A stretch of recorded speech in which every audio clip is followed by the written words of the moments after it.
Welcome to Nightlight. Step away from the mainstream and gather around as we enlighten the world and our realities and travel this cosmic journey we call life.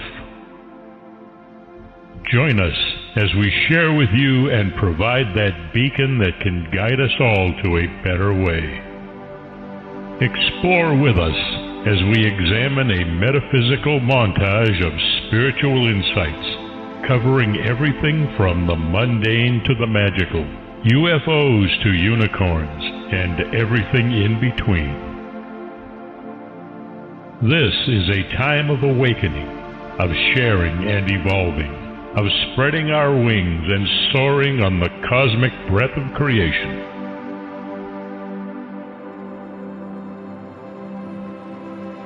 Come and join with other light-minded spirits as we weave our lights together to seek understanding, enlightenment, and with a little luck, some wisdom. This is Nightlight, a reminder that you are never alone.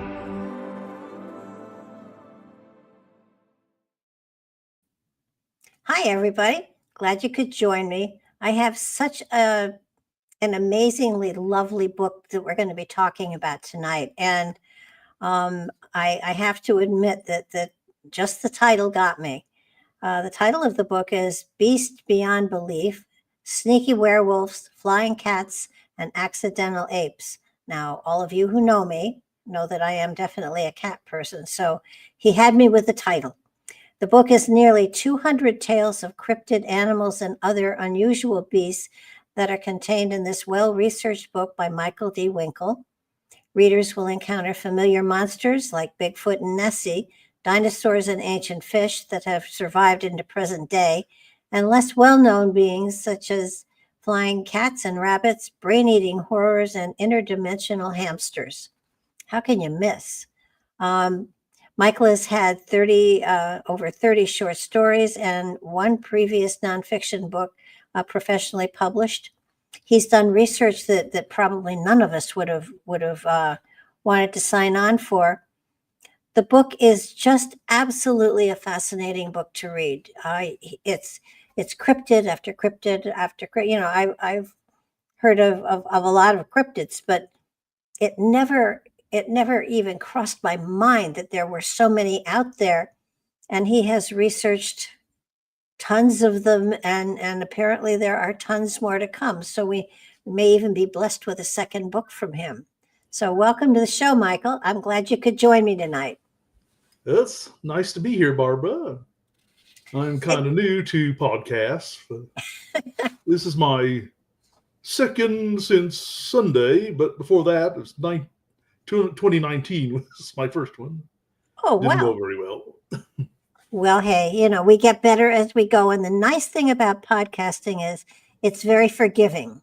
Everybody knows we're all amateurs. So my cat will occasionally walk right across the desk, and I thought people know I have a cat. Of course, they know I have a cat because of the gymnasium behind me. But podcasting is very forgiving.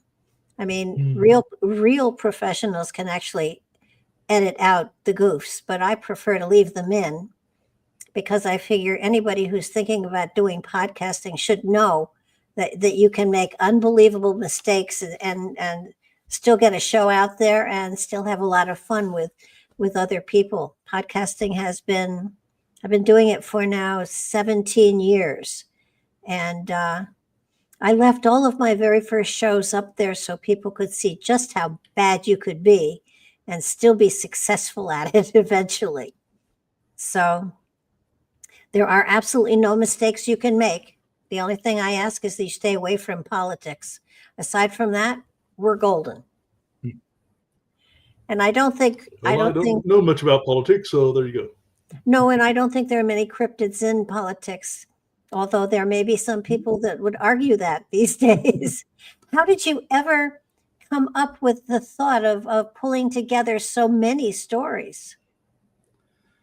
Well, always been interested in animals and always been interested in the paranormal and folklore and folk tales, and any strange story sometimes would have an animal in the background somewhere. So Oh, yeah.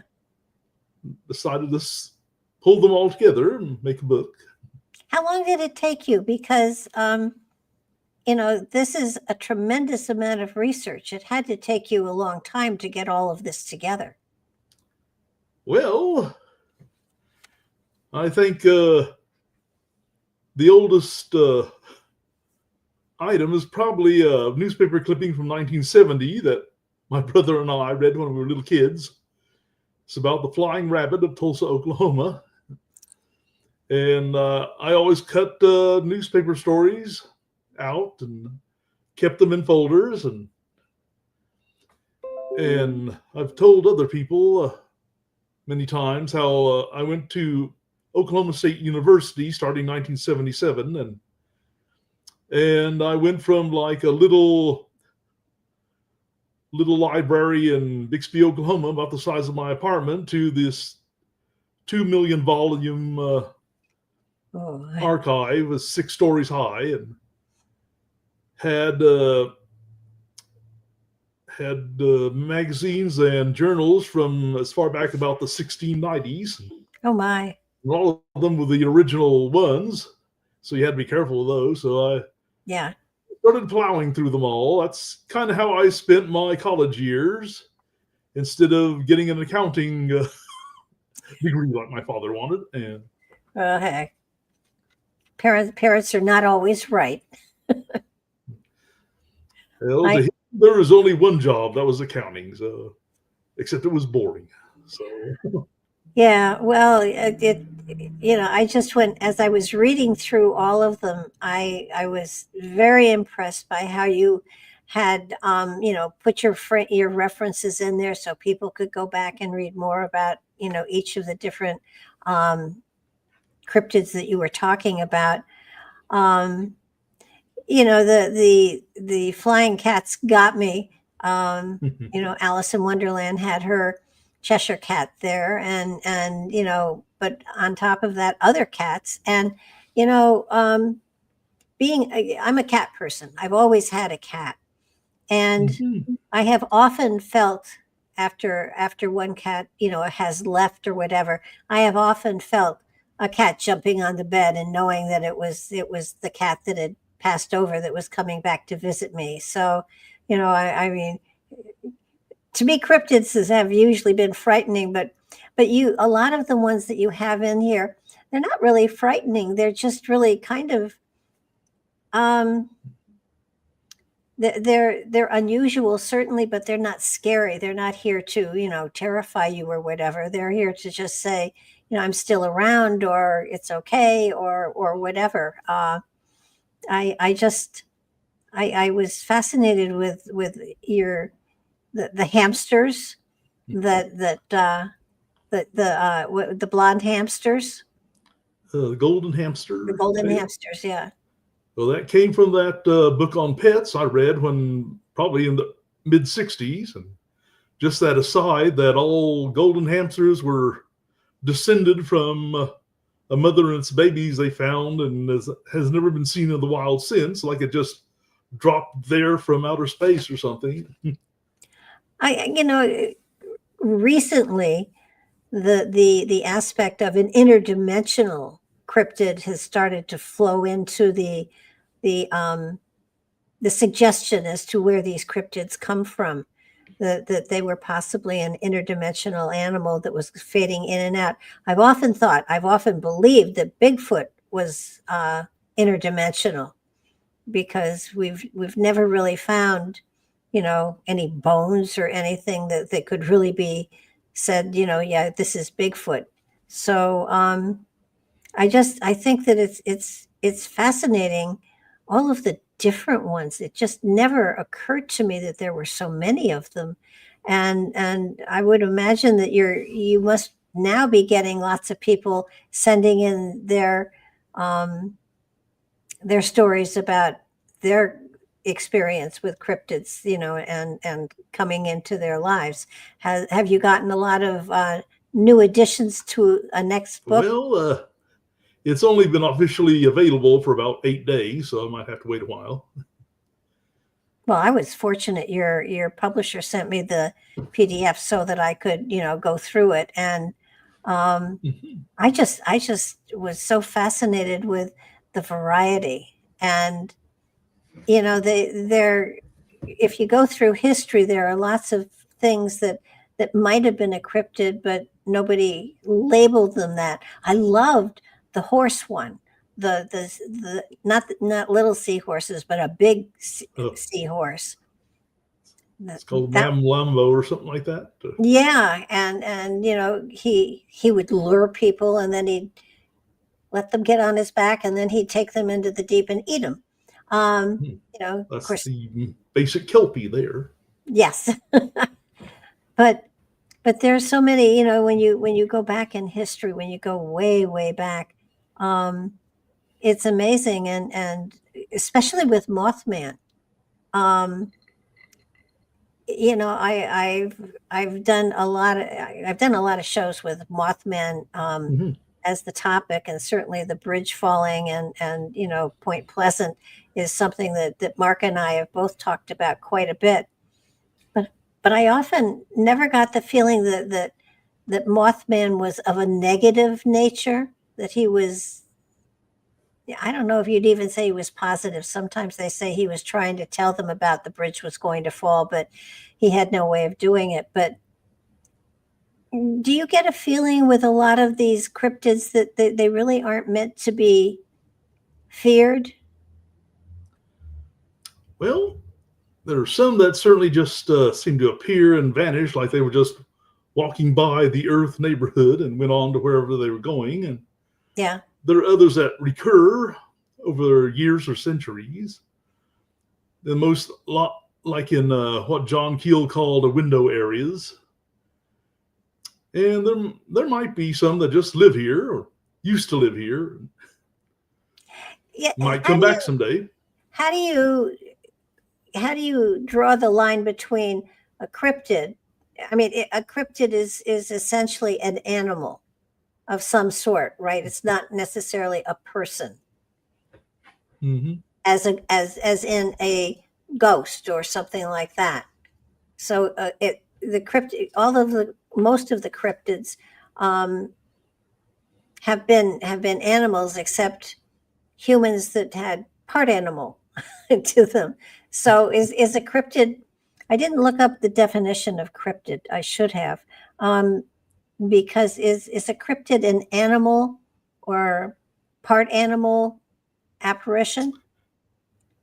Well, the term started out with just an undiscovered type of animal with Bernard Heuvelman, I think that's how you pronounce it, and Ivan Sanderson started out that way, but in recent times getting a little blurry, and creatures that look part human, they're not the normal animals, but they still seem to be animals, so they still seem to fit cryptid. But I've seen people try to say that Hat Man was a cryptid. I don't think that works. Have you ever seen one? A cryptid, a strange animal? Yeah, a cryptid. I'm afraid not. At least I don't think so. I've only had a handful of really strange events in my life, and if I tried hard enough, I could probably explain them away.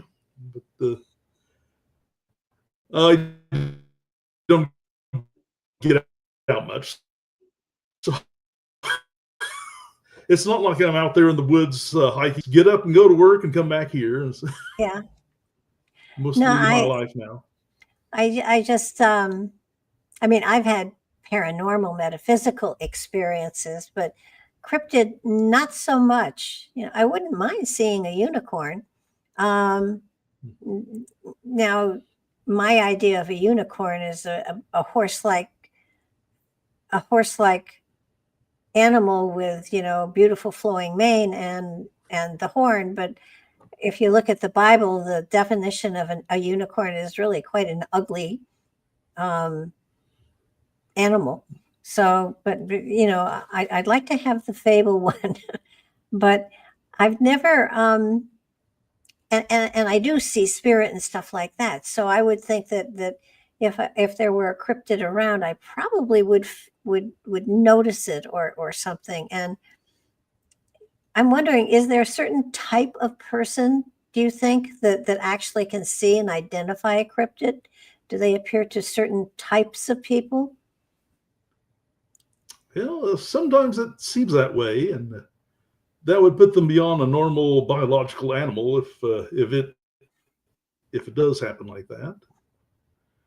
And it does seem that a person who's encountered something like a dog man, they'll keep seeing them, and sometimes the creature will sort of follow them around. Sometimes it's kind of an eerie thought. Yeah. Well, that's an interesting point. Of all the cryptids that you've read about, and you certainly have found over 200 or probably more, what would you say is the most common cryptid that's out there that people, see more often than not? Well, I'd probably say the general Bigfoot, Yeti, wild man archetype. That seems to be all over the world. Oh, yeah. I mean, it's reported in Alaska, Canada, down to the tip of South America, and all over Asia, and even medieval Europe had its wild men. So, are some of the other cryptids more or less regional? Like Mothman is usually in the West Virginia area, Point Pleasant, in that area. So are they particular to a certain region? Well, I think some of them, they seem to have like permutations, and one that's unique enough might be only seen in some certain areas. I mean, small towns really like to have a little monster around to put on T-shirts and have it at festivals. And it could be they just give it a different name than Bigfoot or something like that, like the Ohio Grassman and Momo and things like that. Well, it seemed to me that they were, like I said, regional. The stories that talked about them kind of clustered in a general area, and of course, Bigfoot, Yeti, whatever, he's all over the world, but a lot of these others are not, and especially like the werewolves too. They seem to be kind of regional, clustered in one place. So I'm wondering if it has something to do with the geographical areas that are created, that are certainly continuing the legend. I mean, Nessie for sure. There's another one that's in this country that gosh, and I can't remember the name of it, but it's in a certain town area that they have their monster, whatever you want to call it. So I'm just wondering if it has something to do with the general area that allows the story to sort of grow and become publicized, and then everybody sees it someplace.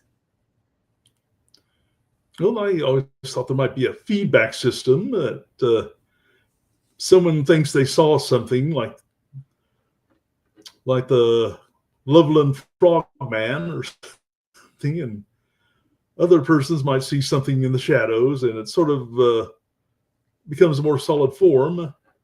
There's another podcast that called Monsters Among Us, and someone sent in the story about this hideous little humanoid toad thing that kept appearing in his and his brother's room when they were young, and it just seemed to form more and more over the years. At first it was just wispy, and eventually it became very solid looking. It was moving around, and later they revealed they weren't too far from the Loveland area. Like this creature was taking form over the years, possibly as more people claim to see the Frogman. Well, now you've collected all of these stories over time, and certainly all over the world. How do you feel about them? Do you think that there's something there, or do you think it's more of like a mass hysteria? Well, I think it's like a spectrum all the way across. Might be something ranging from something totally solid or totally flesh and blood, but from somewhere else, to, all the way over to a ghostly form or just a half-seen form, like the accidental ape story. Yeah, tell us about the accidental ape. Well, I don't have the people's names with me, but it was about the turn of the century, over 100 years ago, and mediums were a big thing. Yes. Seances. And a woman invited these two people from England. They were all in England, but from another town to come visit. And a man was there, and he was a medium. He could do readings on people and see their aura. And the husband decided to go, and the woman didn't feel very well, his wife, and she stayed home and read this story in the Strand, which of course carried the original Sherlock Holmes stories. And he went to the this other house about 50 miles away, I think it was, and his wife was kind of worried because it was a stormy, cold day. But of course, he got there all right and visited for a while, and wasn't really interested in having a reading at first. But eventually, he was convinced and said, "Okay, what can you see in my aura?" And meanwhile, at home, the woman had decided to read this mystery or horror story about a man who would dress like a gorilla and go around strangling people. And she fell asleep and was dreaming about this hideous gorilla-like thing going around attacking people. And as the medium was reading his aura, he said he sees a woman, and he described the woman. It sounded like his wife at home asleep. And she's worried about something. Oh, there's this huge, hideous, hairy thing that's putting its paws on your shoulders behind you. And it appeared to be the image from her dream, more sort of almost materializing. And the medium thought it meant thought it was symbolic of a disease coming that might be fatal to him. Oh my! But he didn't die. So after several years, he wrote up his report for the Society for Psychical Research, and he wasn't dead then. So I think it was more like literally what he was seeing. But it was interesting to me that this medium didn't say, I feel the woman is having a bad dream. He actually saw a hideous gorilla-like creature behind this person and clamping its hands on his shoulders from behind. And wow, that's very interesting. And well, he was picking up on the dream, clearly. The medium was picking up on the dream. I suggested if more people had started seeing.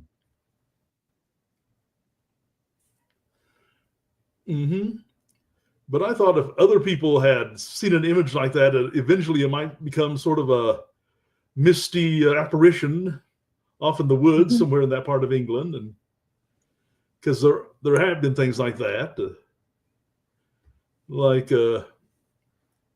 Nick Redfern will always refer to the Monkey Man from his part of England, and he seemed to think it was something like that. So said eventually it might have been an actual vision that people would see, I mean, independently, not just psychically. So I guess what they call a tulpa, or they used to. Yeah. No, I think that we are certainly able to manifest things if we are focused on them, and certainly that happens, especially with crowds of people. And when you look at the UFOs, I mean, prior to 1947, while they were out there, they weren't as frequent as they are today. And just about everybody's seen a UFO is an unidentified flying object. It doesn't necessarily mean it's a flying saucer with little green men in it. So it's sort of like the imagination of the people really can create almost something like an egregore. You're focusing on seeing something, and then suddenly everybody sees it. But these wonderful cryptids that you talk about, the stories behind them are just so fascinating. And the werewolf stuff too is really quite fascinating. Certainly the concept of werewolves has been around forever. So but people actually getting bitten and turning into one is a whole nother thing. Now, is it Great Britain or Ireland, where they have the moors, where they have the hounds that they hear howling all of the time that don't exist and stuff like that? That's cryptid-like as well, isn't it? It's usually black dogs are usually classed as cryptids, although they do things that dogs couldn't possibly do, like disappear in a burst of flame or get shot at and not be harmed. Yeah. Well, that's another thing. When we get frightened of things, we tend to want to kill them to make sure they can't get at us without, really looking and finding out what the heck they actually are. I think that's one of the things, especially with Bigfoot, that I kind of get upset with. To me, it's let's make friends. I think they're interdimensional, but people are out there hunting them and trying to kill them and getting an example of them so they can prove that they exist. And I don't think that day's going to come, to be honest with you. But there are TV shows out there that are hunting for them for sure. But a lot of your examples are they're sweet. I don't find them horrifying. I found them sweet, and I found them delightful to read about. They were the kind of things that it's like, that I could get sucked into easily. It wasn't scary. It wasn't haunting. Maybe I'm just strange, but I just found all of your stories so incredible to read about and to say, my goodness, look at that. I never dreamed that could happen. So it's sort of like, and in some cases, is it possible that it is two animals that have mated that are different species that actually do produce an animal that can't be put into any particular category? And does it make it a cryptid or just a species that hasn't been discovered yet? Well, all the biologists will say that two species have to be very close together in order to breed together, but sometimes I have to wonder about that if it's not a little bit looser. And also, something that arises from that is supposed to be sterile, usually, like a mule. But maybe that's a little looser too. Well, I think isn't there something with a zebra, that a zebra mated with something and there was somebody that was half zebra, half something else? I suppose it's possible. There was I that animal called the quagga that looked like a cross between a donkey and a zebra, and it's extinct now. Well, it isn't, in some cases, aren't some of these things that are labeled cryptids just animals that we thought were extinct and aren't? Well, I have to admit, it's been harder to believe that over the years as all the wild places are shrinking and people just going everywhere. but there's still a few areas it still happen, especially in the ocean. So. Oh yeah. Well, aside from being fascinated yourself by all of this, and I have to admit, you got me, because I couldn't put the book down, because it was like, I can't believe this. Look at this one, and look at this one, and look at this one. Is there, what was the intent and purpose for you to write this book? Well, I've just always been fascinated by the stories, and I've been collecting them for years. I had a pile of Xeroxes from various magazines that I had to hide behind my bed because I didn't have room, and it was as long as, if it stood it up, it'd be as tall as the bed was long. So that's a pile of paper there. And that is. And I would read all of the books out there, especially the ones that were all these paperbacks in the 60s and 70s, and that have names like Strangely Enough or Stranger Than Science. And it would annoy me that they had no references to tell where they got this story. Yeah. And sometimes when I hunted down the original source, it was considerably different. And I wanted to correct things like that, because it gives skeptics, ammunition to say, oh, look how poorly this was reported, and all these facts are wrong. Well, I think that you've done an amazing job with that, and you've listed your references so people can, check them out and see what's there themselves. I think that one of the magical things about your book is you've gotten cryptids from all over the world and time. You go way back in history with a lot. What's the oldest cryptid you were able to document? Well, that's a hard one. There's legends and mythology that go back 2,000 or 3,000 years. Yeah. Did I mention the salamander? Because that's pretty old. That's definitely. And manticore-like creatures that seem to stretch back to ancient Roman Greece. Mentioned those. And I was surprised at how recently sea serpents appeared, because they're not really an ancient thing. Everyone started reporting them during the age of exploration, like the 14 and 1500s onwards. So they're not that old. Well, the giant squid was something that was thought to be a legend and whatever, until they actually discovered one. I think it was the 1870s, for some reason, in like Nova Scotia or someplace like that. Several of them started washing ashore and dying, and no one ever figured that out, but it pretty much proved that the giant squids existed, because they're just lying there on the beach. Yeah, that does kind of make that. There's also things like the chupacabra. It's I guess a legend, but they keep thinking that they found, it's a dog gone wild or whatever. A dog with mange or something like that, or coyote. Yeah.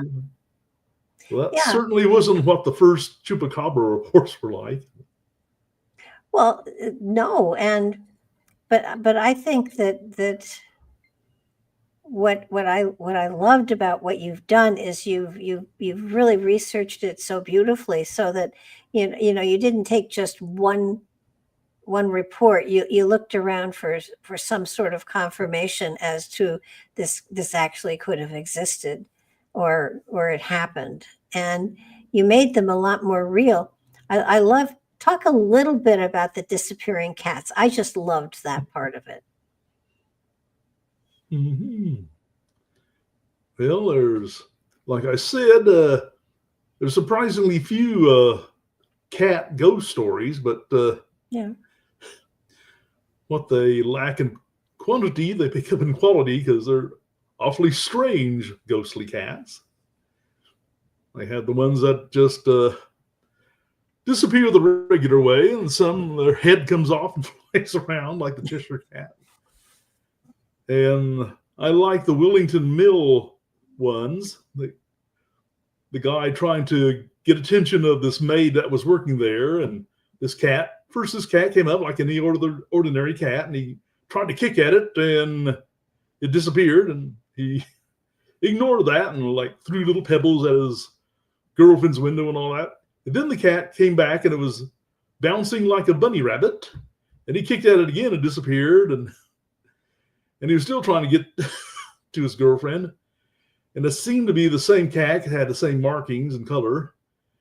And then the cat came back, and it was like the size of a lion this time. And he decided it was time to leave. Yeah. And there's another report that a workman at that mill, and he said he saw this cat coming down the stairs, only it was coming down like a snake and going back and forth between the banisters like a snake.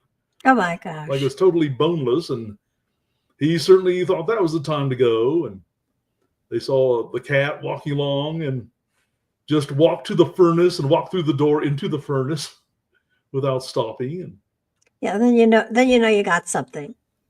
Mm-hmm. And So- the other part too was the bunny man. That was amazing. Having a man with a bunny's head. I mean, come on. That's a cryptid. Mm-hmm. Well, there were several large bunny or bunny man reports that finally I decided to go for the classic one, the bunny man of Washington in Maryland. And most people would agree that's probably was a guy in a suit with an axe. But since then, I've come across even more giant-sized bunnies that were not only enormous, like the size of a dog or even a donkey or something, but sometimes bipedal. Those are apparently strange. And I said, oh, I missed this one. Maybe next time. Well, I just, there are such strange people out there these days that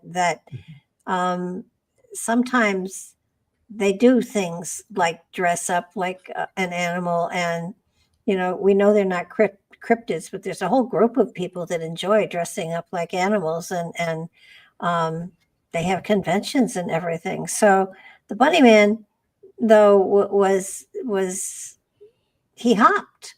That's what got me. He hopped, but he carried the axe, which was a little scary. Mm-hmm. I tried to write a horror story about the bunny man, but never really got anywhere with it.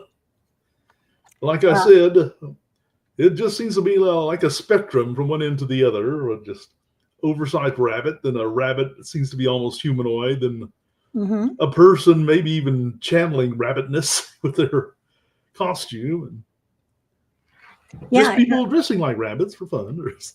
Well, yeah, and convention. They are out there.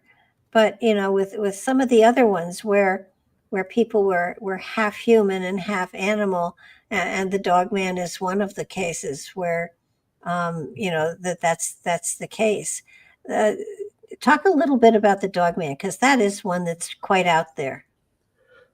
Well, about 30 years ago, I started to write a novel about werewolves, and I like to sprinkle real life cryptid and paranormal cases into the narrative of my fiction. Yeah. And I almost drew a blank. There was the Bray Road Beast in Wisconsin, but in 1995, there was hardly anything else. I mean, there was a woman in Texas who said a werewolf was scratching on her screen about 1961, window screen, and you go back to classic werewolf stories of the Middle Ages. Mm-hmm. But after this book came out, The Beast of Bray Road, Linda Godfrey, she started getting the letters from people who actually saw something like this, and she was able to write a second book, and the first book had a little map of Wisconsin with a few little dots on it where it was seen. And her second book had dots outside and some dots in Michigan for the Michigan Dog Man. Mm-hmm. And each book that she printed, more people were sending her their reports from Georgia and Maine and New York, and it just seemed to be spreading and spreading. So were they just they never knew anywhere they could send their story, or were they just jumping on the Dogman bandwagon? Yeah. Well, both of those are probably very accurate. I had my own prejudices myself. I did about the late 90s. I started seeing a few online stories of a person who saw a humanoid hairy creature, but it had a tail and a wolf-like head. And I said, no, they didn't. They're just making that up. But I can tell you the point where the paradigm shift came, and it was one of Linda Godfrey's books. I think it was called Real Wolfmen or something like that. And it came from I believe it was a Cherokee native hunter who was in Georgia. And he was in this area that was thickly wooded, except for this one dirt road that ran and split the forest. And he would, go across the road back and forth, hunting for deer.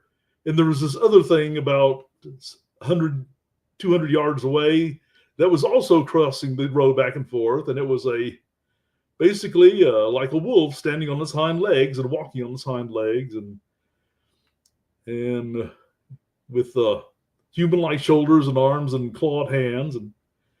And that long report of his convinced me there was something to it after all, maybe. Did you ever go out searching for any of them, or were you just happy to get the reports?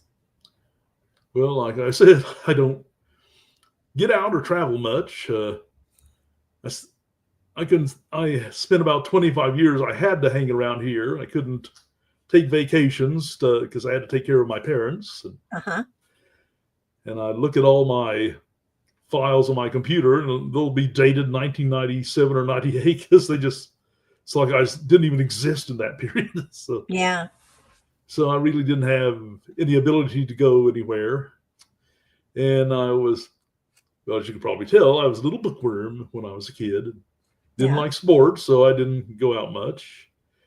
There was once when I was driving through Arkansas, and I was on, I think it's called Highway 412. It goes all the way across from Oklahoma across to Tennessee.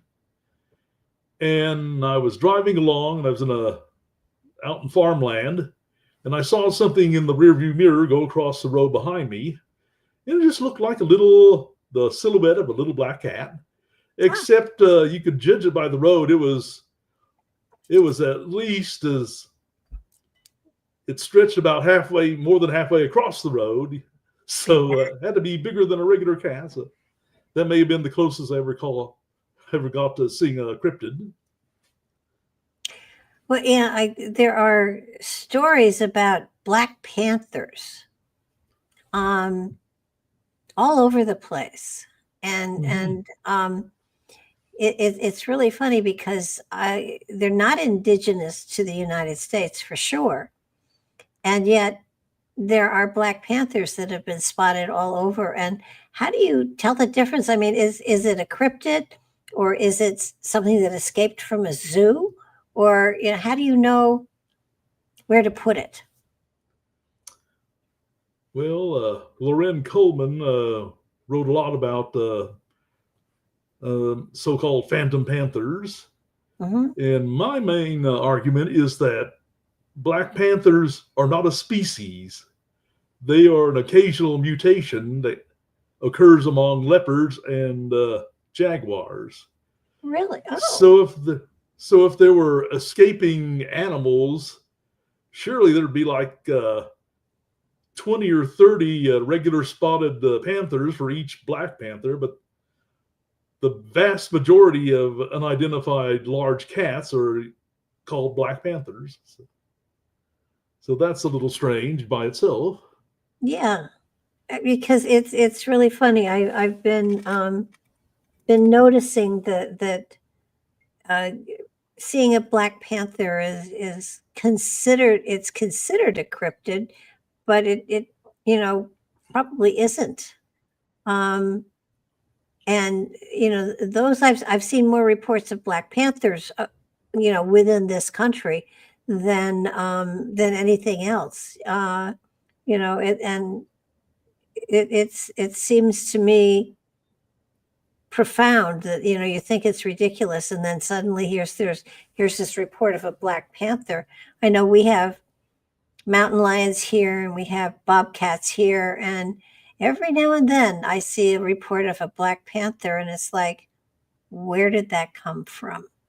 And it's probably in the cat family and right around with all the other cats, but of course I don't know if the cats all hang out together or not. They probably don't, but that's as close as I've come to. I'm new to Tennessee, so I haven't really gotten into the folklore as much as I would have liked to yet. But I'm working on it. I've hit the moonshiners for sure, and and they of course see all sorts of wild things, but you have to attribute that to their tasting of their product more than anything else, I would think. But I just think that some of the stories that you've brought forward here are just so charming, and I think it's a real gift to anybody who lives anywhere to realize that our folk history and the things that are out there, whether they're accurate or not, are just so amazingly rich and full of excitement.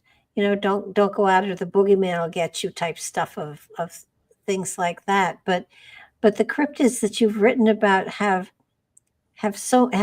background to them. You have, it's been validated. It's either been printed in a magazine or a newspaper or somewhere. You're not just going by word of mouth.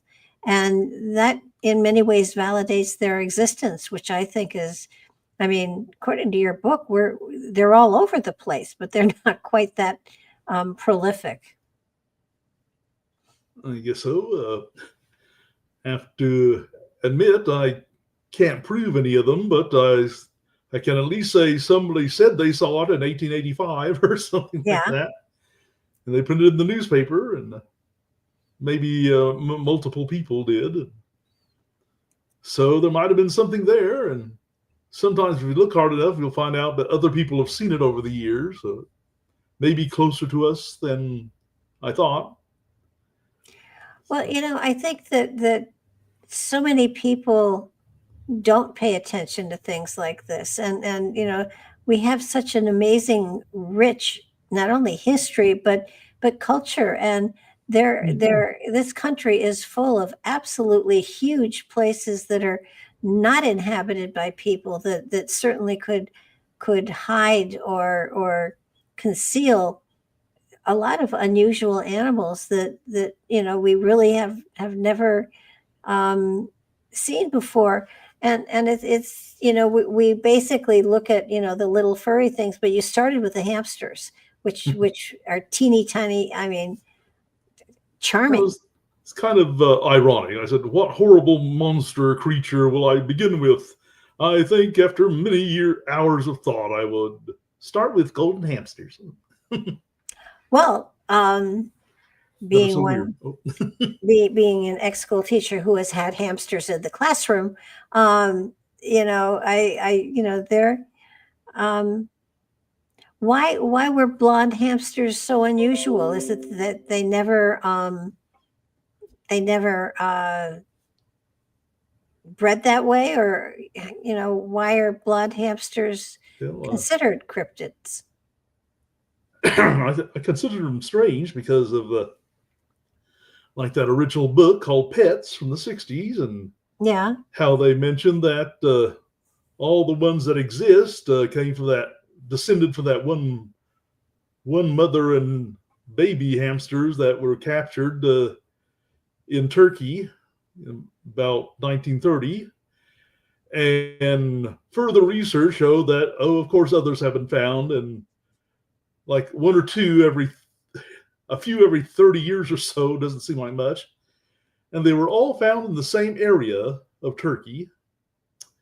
And it's almost like somehow they live all this time there without being seen, or there's like a portal in this area of Turkey where they just pop through once in a while. It's a portal only big enough for hamsters to get through. Wait a minute. There was another case it reported where it was raining hamsters.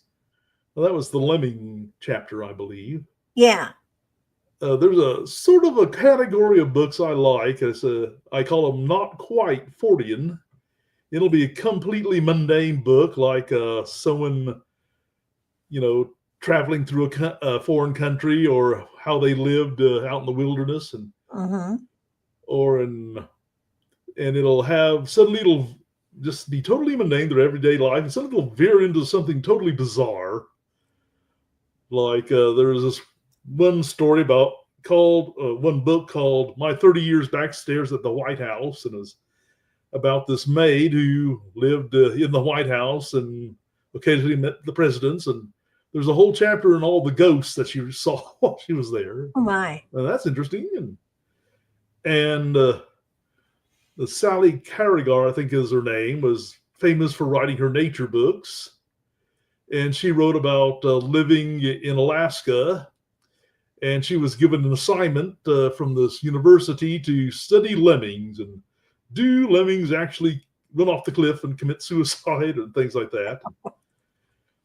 And she found out that all of the people agreed that lemmings came from the sky. Really? It didn't matter if they all died, and they would describe how they would fall in a sort of helicopter-like way and just land softly and run away. And she went out to where someone said they were landing at the airport, which was appropriate, I guess. And yeah. She went out there and she saw, like, it looked almost like drag marks, like something had come down and scraped once and twice and plopped down, and it was living tracks, and then it ran from there off into the grass. And she said maybe an owl caught one once and dropped it, but there were at least 20 of these things in a 20-foot square area. And it certainly looked like they had just landed, and they were on the roof of this one building, the little footprints, and they scrambled down. There weren't footprints going up or coming from somewhere to the airport. So she never spotted any that were actually falling, but it seemed like it. And yeah, she always had trouble with them disappearing and reappearing in strange places. It would look like the whole population would disappear one day, and wow, not even the native children could find any in the grass. So they just seem like strange little critters beyond that legend of them running and jumping off the cliff, which they don't do. So. They don't do them. Wasn't it they were trying to show that in a movie, and the lemons wouldn't go off the cliff, so they were shoving him off with brooms so they could film the lemmings going off.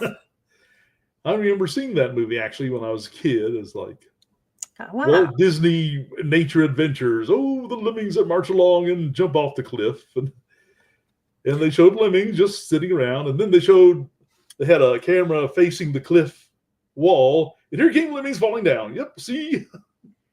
Yeah, they didn't know this guy up there with the first. Woo! They were not committing suicide on purpose. Nope. Wow. Well, I'm noticing our time is just about up. So you can be gotten at, how do people get in touch with you if they have stories that they want to share with you? Well, I guess you could give my email address. It's pretty basic. It's SAKRIA, a nice short word, at outlook.com. It's a pretty simple one. Okay. And is there a website? Well, it may change soon because I'm having troubles because the company was bought out by another company, which also died and was bought out by another company. So, but for now, Yes. It's www.fantasyworldproject.com. That's all one word. Okay. Because that was I was just building my fantasy novels and world from scratch, and it occurred to me I knew every step of the way what I did, so I thought I would just chart it all, and see how it happened. But everything else I do, it's on the same website or web page. That's phenomenal. I thank you so much. I thank you for all the work you've done and all the magical material you've put together. It's absolutely worth a read because I had no idea, and I'm an animal person and I should have known. But your book is that's what well I do. done. No, it's well done. It's well researched, and it holds a tremendous amount of fascinating material. And it's the kind of book I love because, section by section by section, you can put it down and pick it up and put it down and pick it up. You don't have to. It's not like there's an ongoing theme, and that's what I like about it because it's I can catch a couple of cryptids and then I can do something and I can go back and catch a couple more. So you've done an amazing job, and I'm so grateful to you for all of the work and the research that you've done. And I actually look forward to a second book. Well, I'll try to put one out. I still have material and trying to think of a new theme sometimes, but it's been a charming. It's a charming book, and it certainly gives everybody a lot to talk about. So thank you so very much for being with us tonight. Well, thank you for having me. My pleasure.